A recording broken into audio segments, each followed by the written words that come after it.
Hello বন্ধুরা, আশা করি তোমরা সবাই ভালো আছো এবং সুস্থ আছো। আজকে তোমাদের কাছে অ্যানিমেটেড সিরিজে আরেকটা মজাদার টিউটোরিয়াল নিয়ে এসেছি। আজকে যে টিউটোরিয়ালটা তোমাদেরকে দেখাতে চলেছি সেটা হচ্ছে খুব বল ধরে নিতে পারো খুব ইম্পর্ট্যান্ট একটা ভিডিও, যেটাতে কি হচ্ছে মানুষ যারা বিগিনার্স হয় তারা অ্যানিমেশন করতে গেলে পাঁচটা পাঁচটা অ্যানিমেশন মিস্টেক সবসময় করে থাকে। তো কি কি মিস্টেক করে থাকে সেটা তোমাদেরকে আজকে দেখাতে চলেছি। তো দেরি না করে শুরু করা যাক আজকের ভিডিও। তো সবার প্রথম দেখো, আমি এখানে একটা টাইটেল দিই যেটা হচ্ছে অ্যানিমেশন মিস্টেক্স। ঠিক আছে, beginners animation mistake.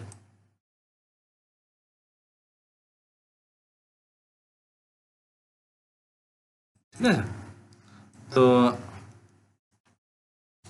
Animation mistakes, আমি এটা ফন্টটাকে একটু কালার চেঞ্জ করি, একটা নর্মাল ফন্ট রাখি, খুব একটা এলিগেন্ট ফন্ট না এটা। ঠিক আছে, একদম নর্মাল।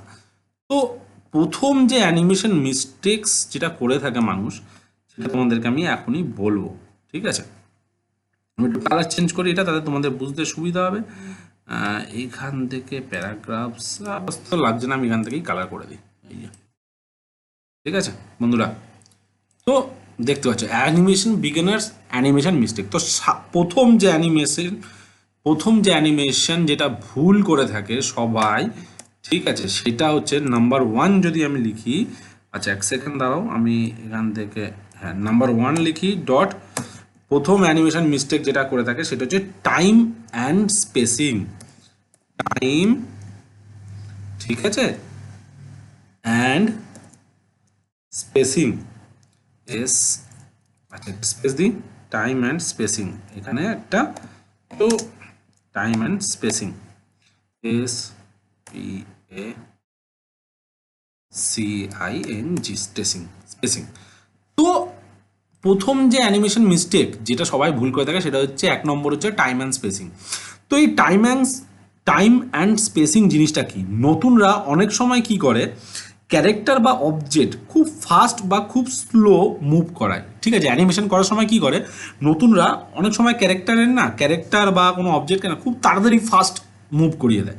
ঠিক আছে, এতে কি হয়, অ্যানিমেশন রিয়ালিস্টিক লাগে না, একদমই লাগে না রিয়ালিস্টিক। ঠিক আছে, তো এইটাকে ঠিক করার জন্য সেটা তোমাকে যেটা করতে হবে সেটা হচ্ছে যে টাইমিং ঠিকঠাক করার জন্য সেটার যেটা তোমার সবসময় মাথায় রাখতে হবে যে সেটা যেই ভুলটা তুমি কি করে ঠিক করবে, ফ্রেম প্ল্যানিং করতে হবে। যে প্রপার ফ্রেমে অ্যানিমেশন করতে গেলে প্রতিটা কি বাই ফ্রেম কতটা থেকে কতটা ডিউরেশন আমি অ্যানিমেশন করলে অ্যানিমেশন প্রপার আসবে। তোমরা আমার আগের প্রচুর ভিডিও আছে যেখানে তুমি অ্যানিমেশনগুলো দেখলে বুঝতে পারবে টাইম অ্যান্ড স্পেসিং কী করে আমি অ্যাপ্লাই করেছি ফ্রেম বাই ফ্রেম। সে ক্লাসিক টুইনও অ্যানিমেশন করেছি, মোশন টুইনও অ্যানিমেশন করেছি, ঠিক আছে, কি ফ্রেম অ্যানিমেশনও করে দেখিয়েছি, হ্যাঁ রিয়ালিস্টিক অ্যানিমেশনও করে দেখিয়েছি। অনেক রকম অ্যানিমেশনস করা আছে যেগুলো তোমরা ফলো করলে তোমরা খুব ইজিলিভাবে বুঝে যাবে যে টাইম অ্যান্ড স্পেসিং কিভাবে অ্যাপ্লাই করতে হয়। ঠিক আছে, তো সবসময় মাথায় রাখবে ফার্স্ট যে ভুলটা করে থাকে বিগিনার্সরা সেটা হচ্ছে টাইম অ্যান্ড স্পেসিং, যেটা ঠিক করতে গেলে তোমাকে ফ্রেম প্ল্যানিং করা অবশ্যই দরকার।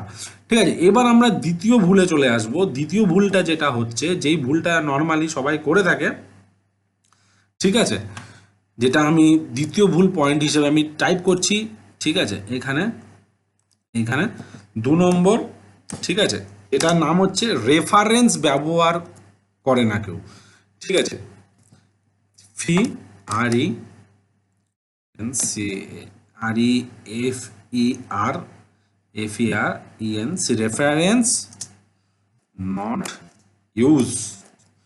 তো রেফারেন্সটা কি জিনিস দেখো, যদি আমি রেফারেন্স ব্যবহার না করা যদি বলি, অনেকে রিয়েল লাইফে রেফারেন্স না দেখেই অ্যানিমেশন করে থাকে। ঠিক আছে, ফলে মুভমেন্ট আনন্যাচারাল লাগে। সবসময় মাথায় রাখবে যে রেফারেন্স কেন, দেখো আমরা দুনিয়াতে না, আমরা পৃথিবীতে সবাই সব কিছু অ্যানিমেশন না আমরা দেখতে পারি না। যে মনে করো সাপোজ একটা ভলকানো থেকে লাভা কী করে বেরোচ্ছে, সেটা কি আমরা কি দেখে দেখে এসেছি কোনো দিন?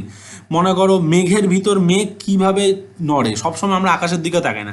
তার জন্য কি আমাদের একটা রেফারেন্স অবশ্যই দেখা উচিত।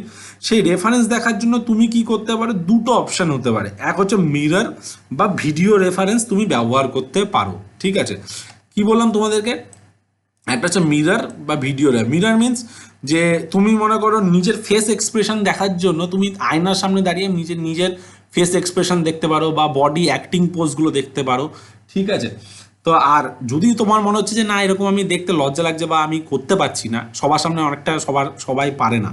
ঠিক আছে, ডিজনি যারা আছে না, ডিজনি যারা অ্যানিমেশন করে, বড় বড় অ্যানিমেটার, লায়ন্স গেট বলো, ডিজনি বলো, ঠিক আছে, ড্রিম ওয়ার্কস বলো, এরা সবসময় না নিজের ফেস না আয়নার সামনে সবসময় অঙ্গি ভঙ্গি করে অ্যাক্টিং করে দেখতে থাকে যে ফেস এক্সপ্রেশনস কেমন হচ্ছে। এর থেকে ওদের কাছে ভিজুয়ালাইজেশন পাওয়ারটা অনেকটা বেড়ে ওঠে। ঠিক আছে, এরকম ইউজ করতে পারো, বা তোমরা কোনো নেট থেকে একটা ভিডিও ডাউনলোড করেও ইউজ করতে পারো। ঠিক আছে, তো আশা করি তোমাদের দ্বিতীয় নম্বর পয়েন্টটা তোমরা বুঝেছো। এবার আমরা তৃতীয় নম্বর পয়েন্টে যাব, যে তৃতীয় নম্বর পয়েন্টটা হচ্ছে ওভার অ্যানিমেশন করা। ওভার অ্যানিমেশন করা, ঠিক আছে, সেটা কি ওভার অ্যানিমেশন করা? ওভার অ্যানিমেশন জিনিসটা কি? ঠিক আছে, ওভার অ্যানিমেশনটা হচ্ছে যে বিগিনাররা অনেক সময় ক্যারেক্টারের অপ্রয়োজনীয় মুভমেন্ট করে ফেলে। ঠিক আছে, এতে অ্যানিমেশন মেসি লাগে, মানে খুব জটিল হয়ে যায়। তো সবসময় মাথায় রাখবে যে অ্যানিমেশন বেশি মানে মানে যেগুলো আমাদের কাজে লাগবে না সেই জিনিসগুলো দেওয়ার দরকার নেই, সেগুলোকে তুমি বেরিয়ে যাও, কারণ আমাদের অ্যানিমেশন কি খুব ফাস্ট প্লে করে, তো সেগুলো আমাদের চোখে পড়ে না। ঠিক আছে, সবসময় মাথায় রাখবে। ঠিক আছে, তো এটা থেকে বাঁচার জন্য তোমাকে সবসময় যেটা আমি টিপ দেবো তোমাদেরকে, সেটা হচ্ছে যে সিম্পল মুভমেন্ট দিয়ে শুরু করো। যে কোনো সিম্পল অ্যানিমেশন বানাও, যেমন একটা ছাতা অ্যানিমেশন করতে পারো, একটা বৃষ্টির ফোঁটা অ্যানিমেশন করতে পারো, একটা বল বাউন্স করতে পারো, একটা পাতা হাওয়াতে উড়ে যাচ্ছে এরকম অ্যানিমেশন করো। তো আমার যদি মতামত তুমি ভাবো, সবসময় জেনে রাখবে অ্যানিমেশন সময় সিম্পল করো। ঠিক আছে, যে পাতা অ্যানিমেশন হয়ে গেল, ছাতা, সিম্পল ছোটো ছোটো অ্যানিমেশন দিয়ে শুরু করো। দেখবে পরবর্তীকালে যখন তুমি অ্যানিমেশন করতে থাকবে না, তখন দেখবে আরও মানে তখন অ্যানিমেশন অনেক ইজি হয়ে যায়, অনেক তাড়াতাড়ি হয়। ঠিক আছে, তো বন্ধুরা আশা করি তোমরা 3 নম্বর পয়েন্টটা বুঝতে পেরেছো। তো আশা করি তোমরা 3 নম্বর পয়েন্টটা বুঝতে পেরেছো। এইবার যে পয়েন্টটায় আসছি সেটা হচ্ছে 4 নম্বর পয়েন্ট। 4 নম্বর পয়েন্টটা কি সেটা তুমি এখনই দেখতে পাবে। 4 নম্বর পয়েন্ট হচ্ছে যেটা হচ্ছে ওয়েট অ্যান্ড ফিজিক্স ইগনোর। ঠিক আছে, তো weight and physics, WIGHT, weight and physics,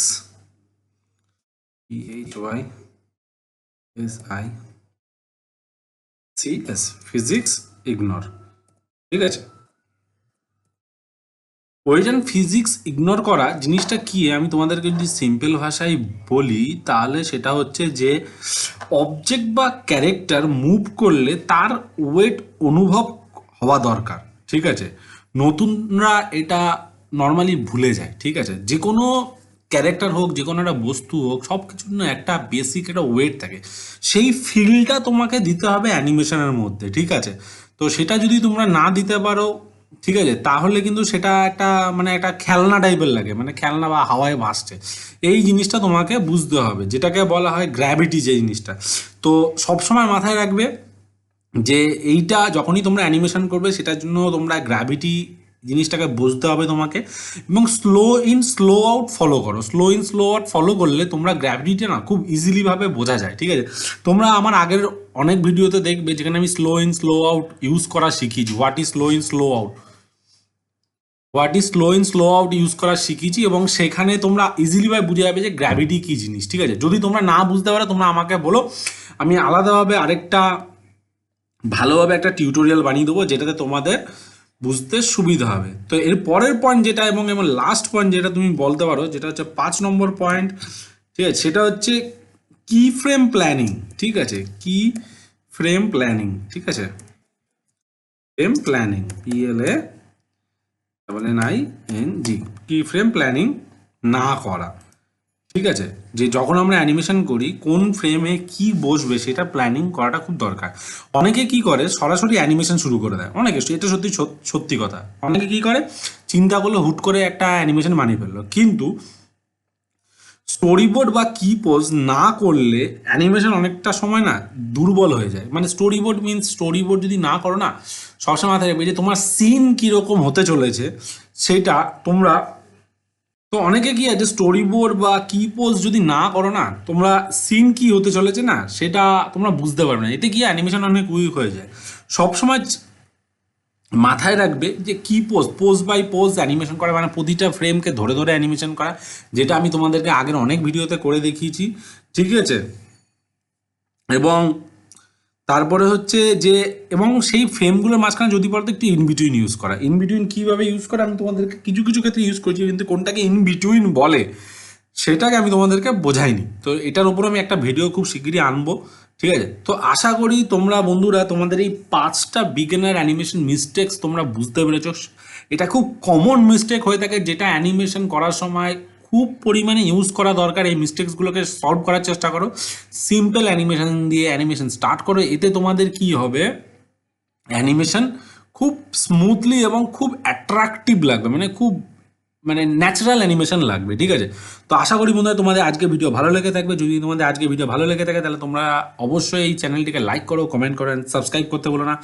next ভিডিওতে আরও কিছু মজাদার জিনিস নিয়ে আসতে চলেছি, তো সঙ্গে থাকো, সাথে থাকো, বাই।